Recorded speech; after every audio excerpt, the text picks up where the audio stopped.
የሰላም ሚኒስቴር ዘላቂ አስተማማኝና አዎንታዊ ሰላምን በመገንባት የኢትዮጵያን ከፍታ ለማረጋገጥ ከሚሰራቸው ስራዎች መካከል በትምህርት ቤት የሰላም ክበባትን በማቋቋም ተማሪዎች የሰላምን አስፈላጊነት እንዲገነዘቡ የማድረግ ተግባር ተጠቃሽ ነው።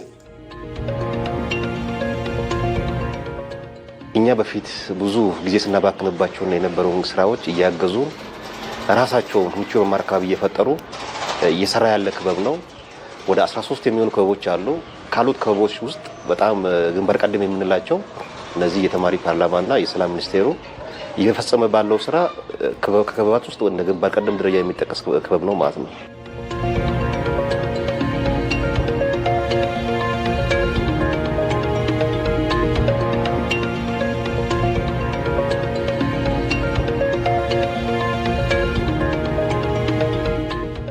አንደኛ ተማሪዎች በንግግር እንዲያምኑ ግጭት ናቹራል ነው፣ ተፈጥሯዊ ነው፣ ግጭት አይቀርም። ግን ግጭት ሲፈጠር ግጭቶችን የምንፈታበት አለመግባባቶች ሲፈጠሩ የሚፈቱበት መንገዶችን ከተማሪዎች ከፍተኛ ግንዛቤ ይፈጥራለን።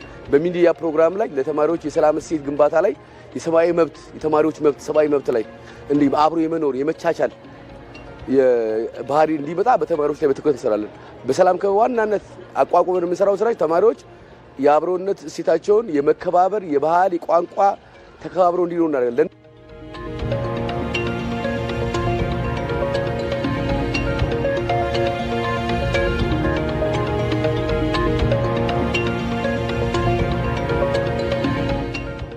የሰላም ጠረጴዛ ለይተን አስቀምጠናል። በአራቱም ቋንቋ በእንግሊዘኛ፣ በሐረሪኛ፣ በኦሮምኛና በአማርኛ ችግሮች በተፈጠሩ ሰዓት የሰላም ባህልን አዳብረናል። የክበቡ አባላት አሉን፣ 30 ተማሪዎች አሉ። እነዚህ ተማሪዎች ከየክፍሉ የተውጣጡ ናቸው። በየክፍሉ የስራ ድርሻ ሰጥተናቸዋል። በየ15 ቀን እንገናኛለን፣ የተሰሩ ስራዎችን እንገማገማለን። ኃላፊነት ሰጥተናቸዋል እና በትምህርቱም ተማሪ ቢዚ እንዲሆን ለምን ወደ ግጭት የሚሄደው ተማሪ ክፍተት ሲፈጠር ነውና በየክፍሉ ኮሚቴዎች አዋቀርን። ሰላምን መስራት የምንችለው ከትልቁ ማህበረሰብ ሳይሆን ከትናንሾቹ ልጆች ነው። ስለዚህ የመጀመሪያው የአይምሯችን ዋናው ስልታችንና መቀበል የሚችልበት ደረጃችን አሁን ላይ ነው። በአሁኑ ደረጃ ጭንቅላታችን ላይ ክፋት፣ ዘር፣ ብሔር የሚለው ነገር የለም። ጭንቅላታችን እንደ ነጭ ልሙጥ ሉክና ንጹህ የሆነ ነገር ነው።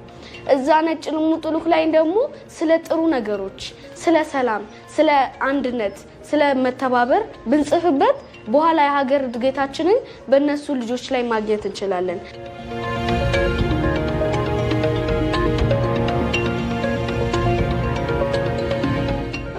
በክልላችን ባሉ ሁሉም ትምህርት ቤቶች የሰላም ክበብ ተዋቅሮ ይገኛል።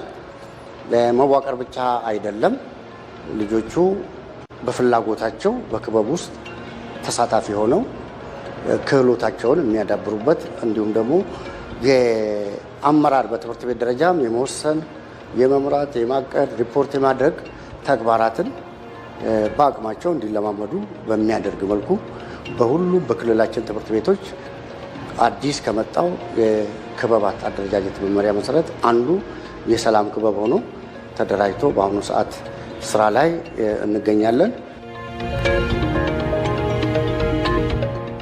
ኢትዮጵያ በርካታ ብሔር ብሔረሰቦች ያሉባት የብዙ እሴቶችና ታሪካዊ ቦታዎች ባለቤት ናት። ሐረሪ ክልል ደግሞ የሰላምና መቻቻል ማዕከል ነው። በሐረር ከተማ በሚገኙ ትምህርት ቤቶች የሰላምን እሴት የመገንባትና መቻቻልን የማስቀጠል ሥራ በትኩረት እየተሰራ ይገኛል።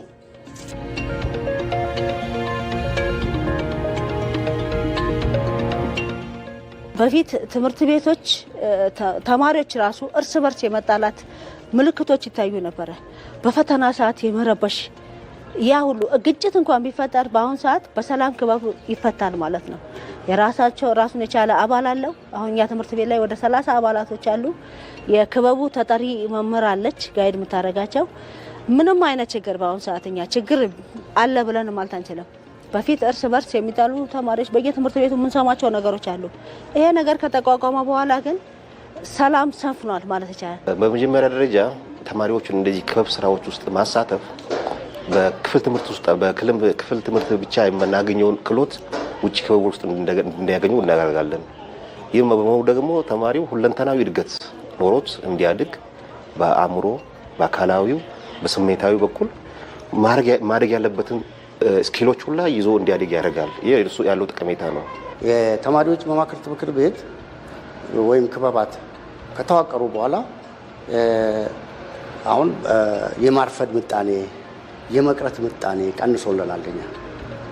ልጆች እርስ በርሳቸው የሚመካከሩበት ያረፈደን የሚዳኙበት የራሳቸው ስርዓት አላቸውና ሰዶ ማሳደድ እንደ ድሮ አለንጋ ይዞ ተማሪ ስር መሮጥ እኛ ክልል የለም።